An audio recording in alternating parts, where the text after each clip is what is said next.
খুলনার শিরোমণি কাজীপাড়ায় নির্বাচনী গণসংযোগ করেন জামায়াতে ইসলামের কেন্দ্রীয় নেতা ও প্রার্থী মিয়া গোলাম পরোয়ার।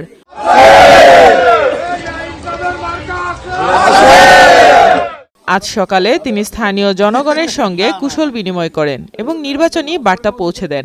ছিল ইউনিয়ন কাউন্সিলের ট্যাক্স আদায়ের কাজের মাঝে করেছিল, এখন বর্তমানে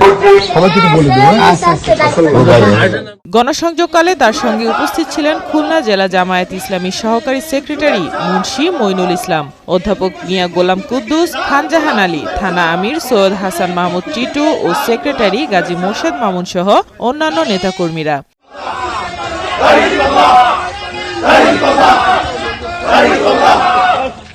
সংযোগ চলাকালে এলাকাবাসীর মধ্যে ব্যাপক সাড়া লক্ষ্য করা যায়। নেতাকর্মীরা দলীয় প্রতীক ও নির্বাচনী স্লোগান নিয়ে প্রচারণায় অংশ নেন।